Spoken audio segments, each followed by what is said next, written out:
Hello friends, welcome to my channel only SSC. So guys, मैं पहले ही clear कर देना चाहता हूं कि आज आप लोगों का एमपी पुलिस कांस्टेबल का कोई भी एग्ज़ाम नहीं है। ये वीडियो मैं उन बच्चों के लिए लाया हूं जिन बच्चों का 12 अगस्त से आने वाली शिफ्टों में एग्ज़ाम लगा हुआ है। तो वीडियो काफ़ी इंपॉर्टेंट है आप लोगों के लिए, तो इस वीडियो को पूरा ज़रूर देखिए। वीडियो अच्छा लगे तो प्लीज़ वीडियो को लाइक और शेयर जरूर करें। और जो भी हमारे नए बच्चे हैं, जिन बच्चों ने चैनल को सब्सक्राइब नहीं किया है, तो प्लीज़ चैनल को सब्सक्राइब करके नोटिफिकेशन बेल ऑन करना ना भूलें। तो चलिए वीडियो को स्टार्ट करते हैं। आज के सेशन में पहला क्वेश्चन, मध्य प्रदेश राज्य में पहली निजी क्षेत्र की जल विद्युत परियोजना है। तो मध्य प्रदेश राज्य में पहली निजी क्षेत्र की जल विद्युत परियोजना है महेश्वर जल विद्युत परियोजना। तो महेश्वर जल विद्युत परियोजना आपका करेक्ट आंसर हो जाएगा, यानी कि ऑप्शन बी। बात करेंगे महेश्वर जल विद्युत परियोजना के बारे में। महेश्वर जल विद्युत परियोजना में नर्मदा नदी पर जिले में एक बड़ा बांध बनाया जा रहा है। 400 मेगावाट क्षमता की परियोजना के निजीकरण के तहत 1994 में एस कुमार समूह की company Shri Maheshwar hydel power corporation limited को दिया गया था। राज्य सरकार ने कंपनी के साथ 1994 में विद्युत क्रय समझौता किया था। दूसरा क्वेश्चन आपकी स्क्रीन पर, मध्य प्रदेश में रेवा का युद्ध किसके मध्य हुआ था। तो मध्य प्रदेश में रेवा का जो युद्ध था ना, हर्ष और पुलकेशिन द्वितीय के मध्य हुआ था। तो हर्ष और पुलकेशिन द्वितीय आपका करेक्ट आंसर हो जाएगा, यानी कि ऑप्शन बी। हम बात करेंगे पुलकेशिन द्वितीय की। देखिए, जो चालुक्य राजा था पुलकेशिन द्वितीय ने 618 ईस्वी में नर्मदा नदी के तट पर हर्षवर्धन को हराया था। ये फैक्ट आपको ध्यान में रखना है कि चालुक्य राजा पुलकेशिन द्वितीय ने 618 ईस्वी में नर्मदा नदी के तट पर हर्षवर्धन को हराया था। पुलकेशिन, जिन्होंने बादामी की चालुक्य राजधानी से शासन किया, ने हर्ष की विजय को चुनौती दी। पूर्व ने दक्षिण के स्वामी सर्वोपरि के रूप में खुद को स्थापित किया था, क्योंकि हर्ष उत्तर में था। यह भी आपको फैक्ट ध्यान में रखना है। अगला क्वेश्चन देखिएगा, 1857 की क्रांति के समय भोपाल की बेगम कौन थी। तो 1857 की क्रांति के समय भोपाल की बेगम थी सिकंदरा जहां। तो सिकंदरा जहां आपका करेक्ट आंसर हो जाएगा, यानी कि ऑप्शन बी। बात करेंगे सिकंदरा बेगम की। देखिए, सिकंदरा बेगम ने विद्रोह के दौरान अंग्रेजों के प्रति अपनी निष्ठा के आधार पर आग्रह किया कि उन्हें भोपाल के राज्य प्रतिनिधि के रूप में नहीं बल्कि शासक के रूप में माना जाना चाहिए। 3 मार्च 1860 को सिकंदरा बेगम को औपचारिक रूप से ब्रिटिश सम्राट द्वारा भोपाल के प्रमुख के रूप में मान्यता दे दी गई। चौथे क्वेश्चन की बात करेंगे। चौथा क्वेश्चन देखेगा, मध्य प्रदेश में शाहजहां के बेटे के नाम पर एक शहर का नामकरण किया गया है। इस शहर का नाम क्या है। तो इस शहर का नाम है मुरादपुर। तो मुरादपुर आपका करेक्ट आंसर हो जाएगा, यानी कि ऑप्शन डी। पांचवें क्वेश्चन की बात करेंगे। पांचवा क्वेश्चन देखेगा, हाल ही में मध्य प्रदेश का पहला जैव मिथेनन संयंत्र कहां पर स्थापित किया गया था। तो हाल ही में मध्य प्रदेश का पहला जैव मिथेनन जो है ना, ये भोपाल में स्थापित किया गया था। तो भोपाल आपका करेक्ट आंसर हो जाएगा। इस क्वेश्चन से रिलेटेड एक्स्ट्रा फैक्ट जान लीजिए। मध्य प्रदेश के पहले जैव मिथेनन संयंत्र का जो उद्घाटन है ना, ये 9 जनवरी 2017 को भोपाल में किया गया था। ये फैक्ट आपको ध्यान में रखना है। इसका उद्घाटन भोपाल के वेटन मार्केट में मेयर आलोक शर्मा ने किया।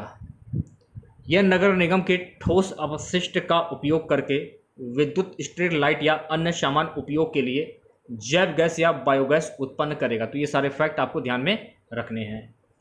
छठा क्वेश्चन, मध्य प्रदेश का कौन सा स्थान नियमित वायु सेवा से जुड़े हैं।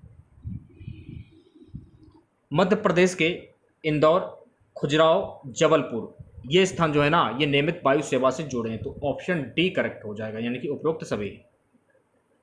वर्तमान में प्रदेश के प्रमुख शहर जो है ना, इंदौर, भोपाल, खजुराहो, जबलपुर एवं ग्वालियर निजी तथा सार्वजनिक विमान सेवाओं से जुड़े हुए हैं। मध्य प्रदेश में 2 अंतर्राष्ट्रीय, 3 घरेलू हवाई अड्डे तथा 33 हवाई पट्टियां स्थित हैं। ये सारे फैक्ट आपको ध्यान में रखने हैं, ठीक है। अगला क्वेश्चन देखिएगा, 7वां, राज्य में सर्वाधिक प्रसार संख्या वाला समाचार पत्र वर्तमान में कौन सा है। तो राज्य में सर्वाधिक प्रसार संख्या वाला जो समाचार पत्र है ना, वो है नई दुनिया। तो नई दुनिया आपका करेक्ट आंसर हो जाएगा, यानी कि option D. 8वां question, Madhya Pradesh ग्रामीण बैंक में किन बैंक का विलय किया गया है? तो देखिए, मध्य प्रदेश ग्रामीण बैंक में सेंट्रल मध्य ग्रामीण बैंक और नर्मदा झाबुआ ग्रामीण बैंक, यानी कि ऑप्शन सी करेक्ट हो जाएगा। उपरोक्त दोनों, ऑप्शन सी। दो बैंकों का हुआ विलय। 1 करोड़ है ग्राहक, 30,000 करोड़ टर्नओवर। इंदौर प्रदेश के ग्रामीण क्षेत्र में काम करने वाली दो बैंकों नर्मदा झाबुआ ग्रामीण बैंक और सेंट्रल मध्य प्रदेश ग्रामीण बैंक के समामेलन को रिजर्व बैंक ने अनुमति दे दी है। दोनों बैंक अब मध्य प्रदेश ग्रामीण बैंक के तौर पर काम करेंगी। ये भी आपको ध्यान में रखना है, फैक्ट। सो गाइस, नवा क्वेश्चन देखेगा। नरसिंहगढ़ वन्यजीव अभ्यारण्य मध्य प्रदेश के किस जिले में है? तो नरसिंहगढ़ वन्यजीव अभ्यारण्य जो है ना, ये राजगढ़ जिले में है। तो राजगढ़ आपका करेक्ट आंसर हो जाएगा, यानी कि ऑप्शन सी। अगर हम बात करें नरसिंहगढ़ की, देखिए Narsinghgarh wild life sanctuary one प्रभाग राजगढ़ सामाजिक वानिकी के तहत 1978 में स्थापित किया गया। कब स्थापित किया गया था? 1978 में। मध्य प्रदेश का 35 सेंचुरी है। अभ्यारण्य भोपाल से 90 किलोमीटर दूर, इंदौर से 221 किलोमीटर और ब्यावरा से 35 किलोमीटर और कोटा से 278 किलोमीटर दूरी पर स्थित है। यह भी आपको फैक्ट ध्यान में रखना है। बात करेंगे नेक्स्ट क्वेश्चन की। अगला क्वेश्चन देखिएगा भाई। गांधी जी ने खेड़ा सत्याग्रह में किस नेता के साथ भाग लिया था? तो गांधी जी ने खेड़ा सत्याग्रह में सरदार पटेल के साथ भाग लिया था। तो सरदार पटेल आपका करेक्ट आंसर हो जाएगा, यानी कि ऑप्शन डी। खेड़ा में भी बड़े लगान और अन्य अत्याचारों से किसान वर्ग पीड़ित था। इस आंदोलन की सबसे बड़ी उपलब्धि थी सरदार वल्लभ भाई पटेल का राजनीतिक में आना। तब गांधी जी ने गांव वालों से भरवाए थे प्रतिज्ञा पत्र। गांधी जी के नेतृत्व में जो महत्वपूर्ण आंदोलन थे उनके बारे में जान लीजिए। पहला जो आंदोलन था चंपारण आंदोलन। तो चंपारण जो आंदोलन था ये 1917 में किया गया था। खिलाफत आंदोलन 1919 में किया गया था। असहयोग आंदोलन 1920 में किया गया था। सविनय अवज्ञा आंदोलन यानी दांडी मार्च 1930 में किया गया था। और भारत छोड़ो आंदोलन जो है ना, ये 1942 में किया गया था। तो सारे ये फैक्ट आपको ध्यान में रखने हैं। अगला क्वेश्चन देखेगा। सो गाइस, 11वां क्वेश्चन है। मध्य प्रदेश में नासिर अमीनुद्दीन डांगर का जन्म कहाँ हुआ था? तो मध्य प्रदेश में नासिर अमीनुद्दीन डांगर का जो जन्म है ना, इनका जन्म हुआ था इंदौर में। तो इंदौर आपका करेक्ट आंसर हो जाएगा, यानी कि ऑप्शन नंबर बी। बात करेंगे नासिर अमीनुद्दीन की। देखिए, नासिर अमीनुद्दीन डांगर एक प्रसिद्ध ध्रुपद गायक थे। तो देखिए, नासिर अमीनुद्दीन डांगर का संबंध किससे है? ध्रुपद गायक से। तो ये फैक्ट आपको ध्यान रखना है। और इनका जो जन्म है ना, इंदौर में हुआ था। बैजनाथ मिश्रा की अगर हम बात करें तो बैजनाथ मिश्रा जो है ना, ये बैजू बाबरा एक ध्रुपद संगीतकार थे। तो ध्रुपद संगीतकार से बैजनाथ मिश्रा और बैजू बाबरा, इनका भी संबंध ध्रुपद संगीत से है। यह भी आपको ध्यान में फैक्ट रखना है। अगला क्वेश्चन देखिएगा। महाराष्ट्र, कर्नाटक, तेलंगाना और आंध्र प्रदेश में सिंचाई का मुख्य स्रोत कौन सी नदी से है? कृष्णा नदी से है। तो कृष्णा नदी आपका करेक्ट आंसर हो जाएगा, ऑप्शन डी। बात करेंगे कृष्णा नदी की। तो कृष्णा नदी भारत की सबसे महत्वपूर्ण नदियों में से एक है, जो महाराष्ट्र के पश्चिमी घाट से निकलती है और बंगाल की खाड़ी में गिरने से पहले कर्नाटक, तेलंगाना और आंध्र प्रदेश से होकर बहती है। नदी प्रणाली क्षेत्र में लाखों लोगों के लिए सिंचाई, पनबिजली उत्पादन और पेयजल आपूर्ति का एक स्रोत है। तो ये सारे फैक्ट आपको ध्यान में रखना है। अगला क्वेश्चन देखिएगा 13वां क्वेश्चन है गाइस। मध्य प्रदेश की जनजातीय आबादी में लिंग अनुपात क्या है जनगणना 2011 के अनुसार? तो कितनी है? 984। तो 984 आपका करेक्ट आंसर हो जाएगा, यानी कि ऑप्शन नंबर सी। इस क्वेश्चन से रिलेटेड एक्स्ट्रा फैक्ट जान लीजिए। मध्य प्रदेश की जनजातीय जनसंख्या में लिंगानुपात 2011 की जनगणना के अनुसार 984 है। यह आपको ध्यान में रखना है। 2011 की जनगणना के विवरण के अनुसार मध्य प्रदेश की जनसंख्या की अगर हम बात करें 7.27 करोड़ है, जो 2001 की जनगणना 6.03 करोड़ के आंकड़े से अधिक है। 2011 की जनगणना के अनुसार मध्य प्रदेश की कुल जनसंख्या की अगर हम बात करें तो कुल जनसंख्या है 7,26,26,809। 7,26,26,809 है, जिसमें पुरुषों और महिलाओं की संख्या की अगर हम बात करें तो इसमें देखिए महिलाओं और पुरुषों की जो संख्या है ना 3,76,12,306 और इसमें टोटल की अगर हम बात करें 3,50,14,503। ये आपको ध्यान में फैक्ट रखना है। और 2001 में कुल जनसंख्या 6,34,08,023 थी, जिसमें पुरुषों की संख्या 3,14,43,652 थी, जबकि महिलाओं की संख्या 2,89,04,371 थी। तो ये भी फैक्ट आपको ध्यान में रखना है, सभी फैक्ट। 14वां क्वेश्चन देखिएगा भाई, निम्नलिखित में से किस नदी का उद्गम मध्य प्रदेश में नहीं है? कृष्णा नदी का जो उद्गम है ना, ये मध्य प्रदेश में नहीं, तो कृष्णा नदी आपका करेक्ट आंसर हो जाएगा, यानी कि ऑप्शन डी। 15वें क्वेश्चन की हम बात करेंगे। 15वां क्वेश्चन देखेगा भाई, अनुच्छेद 3 के अंतर्गत निम्नलिखित में से कौन सा वाक्य गलत है? ध्यानपूर्वक क्वेश्चन देखिएगा। अनुच्छेद 3 के अंतर्गत निम्नलिखित में से कौन सा वाक्य गलत है, उसको आपको चूज करना है। राज्य क्षेत्र का विस्तार नहीं किया जा सकता, तो सी ऑप्शन करेक्ट हो जाएगा। भारतीय संविधान अनुच्छेद 3 की बात करेंगे। इसमें देखिए, इसने संसद को नए राज्यों के गठन और मौजूदा राज्यों के परिवर्तन से संबंधित कानून बनाने का अधिकार दिया। ये आपको फैक्ट ध्यान रखना है। दूसरा, संसद कानून द्वारा हो सकती है, संसद कानून द्वारा हो सकती है। एक राज्य से क्षेत्र को अलग करके या दो या अधिक राज्यों या राज्यों के कुछ हिस्सों को एकजुट करके एक नया राज्य तैयार करें। किसी भी राज्य का क्षेत्रफल बढ़ाएं, किसी भी राज्य के क्षेत्र को कम करना, किसी भी राज्य की सीमाओं को बदल दें, किसी भी राज्य का नाम बदलें। तो ये सारे जो चीज़ें हैं ये संविधान अनुच्छेद 3 के अंदर आती हैं। भारतीय संविधान का अनुच्छेद 3 के अंतर्गत ये सारे फैक्ट आपको ध्यान में रखने हैं। बात करेंगे नेक्स्ट क्वेश्चन के, निम्न में से कौन पल्लव शासक है? सिंह विष्णु ये पल्लव शासक था, तो सिंह विष्णु आपका करेक्ट आंसर हो जाएगा, यानी कि ऑप्शन नंबर ए। पल्लव राजवंश की हम बात करेंगे तो देखिए, पल्लव राजवंश की जो राजधानी थी ना, वो थी कांचीपुरम। ये आपको ध्यान रखना है। उनका राज्य आंध्र प्रदेश के उत्तरी भाग से दक्षिण भाग कावेरी नदी तक फैला हुआ था। ये भी फैक्ट आपको ध्यान में रखना है। देखिए, एक थे शिव स्कंद बर्मन, तो शिव स्कंद बर्मन थे ना, ये राजवंश के प्रथम शासक थे। महेंद्र बर्मन एक पल्लव शासक थे जिन्होंने 600 ईस्वी से 630 ईस्वी तक शासन किया था। उन्होंने सिंह विष्णु का स्थान लिया और उन्होंने पल्लव रॉक कट मंदिर वास्तुकला की शुरुआत की थी। अपराजिता बर्मन पल्लव राजवंश के अंतिम शासक थे। तो ये सारे फैक्ट आपको ध्यान में रखने हैं।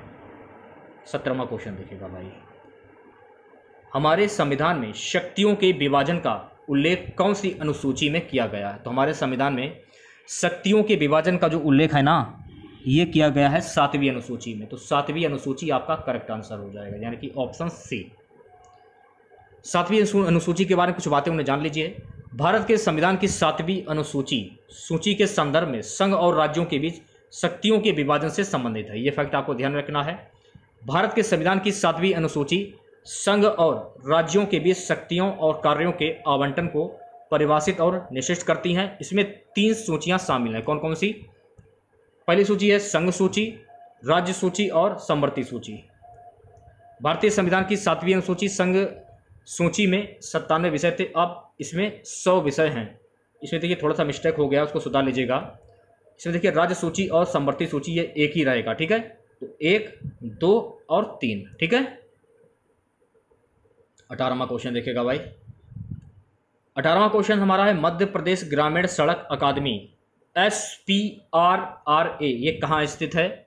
तो मध्य प्रदेश ग्रामीण सड़क अकादमी SPRRA ये जो है ना, ये स्थित है भोपाल में। तो भोपाल आपका करेक्ट आंसर हो जाएगा, यानी कि option number D.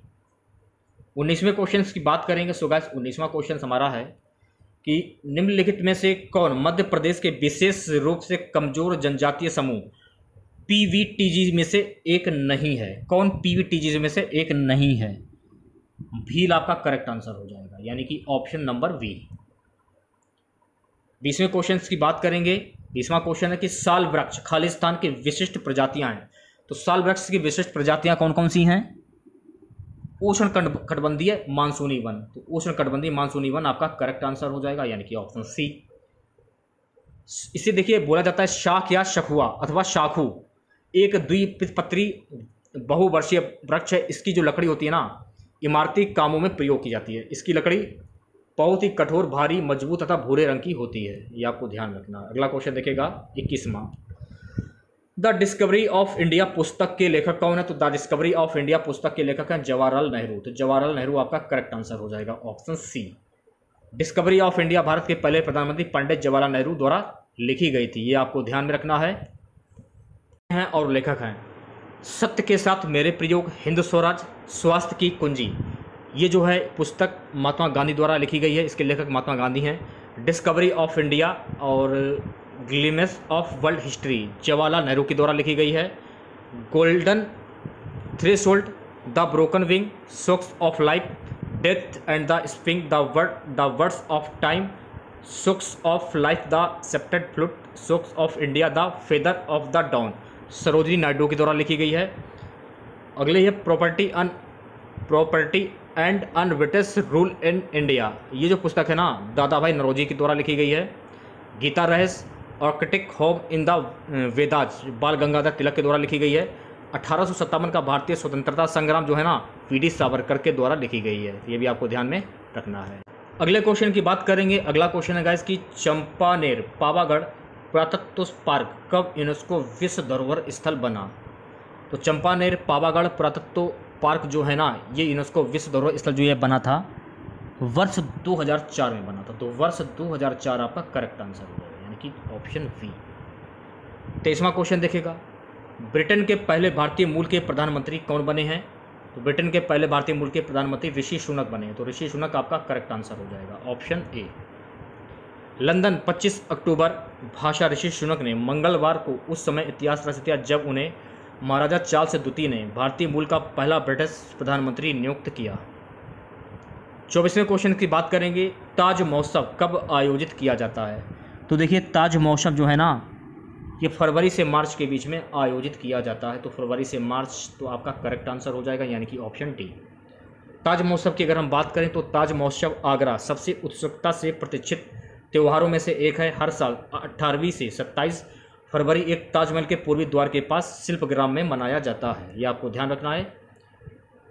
Last question रहेगा आज का हमारा, डिजिटल शक्ति अभियान किस वर्ष शुरू किया गया। तो डिजिटल शक्ति अभियान जो है ना, ये शुरू किया गया था वर्ष 2018 में। तो वर्ष 2018 आपका करेक्ट आंसर हो जाएगा, यानी कि ऑप्शन सी।